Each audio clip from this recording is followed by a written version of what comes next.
gotta grab a gun. We gotta turn around the guns on this fascist system. These ICE agents gotta get shot and wiped out. The state machinery, that's a full display right there, has to get wiped out. Dale Jackson here for Yellow Hammer Now. Let's talk a little bit about these No Kings rallies that were taking place all over the country. They say millions of people showed up, 2,700 plus rallies, and we're all supposed to be very impressed. And I'm sure we all were, except I was watching football, not crazy people screaming into the void. Now, the clip you just saw was from Chicago, where someone was actually suggesting that ICE agents should be shot. You'll notice that these people never do it themselves. They want somebody else to do it, and they hope that somebody does. But we didn't see that here. No, we did not see that here in Alabama. Instead, we got a surprise visit from Doug Jones. And new tonight, an estimated 5,000 people marching in Birmingham today calling for change. It's just one of more than a dozen protests here in Alabama and thousands across the country for No King's Day of Action. Your reporter, Abby Heyman, hearing from a surprise visitor at that event. Abby.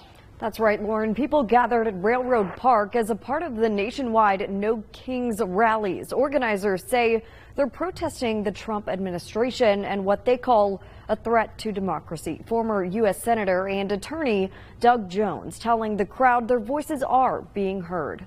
I don't know what WBRC was doing here. I have absolutely no idea. I'm kind of confused here. They said it was a surprise that Doug Jones showed up, the former United States Senator. He just, I don't know, I guess was walking by and showed up. Or he promoted it the day before on his Twitter account. Hey guys, it's Friday, October 17th. Tomorrow morning, across this nation, more than 2,000 rallies, No Kings rallies, No Kings protests are going to be held across the country. Right here in Alabama, there's 11 or 12 that you can go to. Louise and I are going to be at the one in Birmingham at Railroad Park starting about 10 o'clock in the morning. So again, I don't know why we're pretending that this was some big surprise.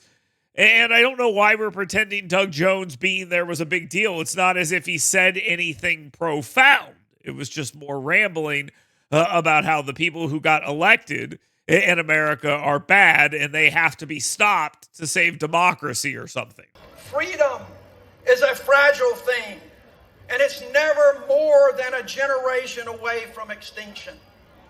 It's not ours by way of inheritance. It must be fought for and defended constantly by each generation.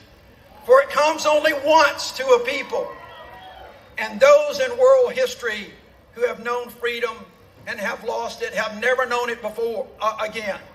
Now, interestingly, those are not my words. Believe it or not, those were the words of Ronald Reagan in 1967 as he was inaugurated the governor of California. But he talked about freedom and liberty, something that is completely lost on a certain political party caucus in Washington, D.C. Now, yes, Doug Jones is an embarrassment, but there are other embarrassments in Alabama as well, like Joyce Vance. She is all over MSNBC because she is a law professor from the University of Alabama. And I don't know how she gets so many things wrong. How they can have any faith in her at MSNBC or at the University of Alabama is beyond me. But look at what she had to say here. Look how happy she was to see all these people. Now, I want you to take a look at this photo here for a second. And this photo that Doug Jones tweeted out, as terrifying as it is. And I'll go back and forth here for a second while you take a look at these things. What do you notice about these crowds? What do you notice? Now, Joyce Vance is telling you that it's impressive that so many people showed up in Birmingham. What do you notice about this crowd? Well, what you notice is the crowd is very elderly and very white in Birmingham, Alabama. Draw your own conclusions there. But you don't have to be the only ones to draw your conclusions that way, because this TV station in Boston did it as well. This is an older crowd. There's not a lot of folks, and granted, it's a big crowd here. I'm not good at estimating, but it's definitely over 2,000, maybe close to 3,000. We can't see everyone, but it's an older crowd. A lot of white hair. You see out there Q-tips, as we used to call them in the business, and they're out protesting, and not a lot of young people.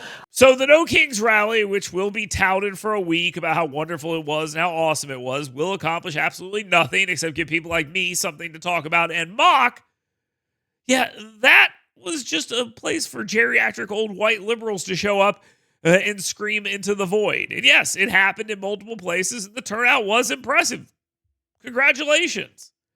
But most people went on about their business because they're not deranged about politics or insane about Donald Trump.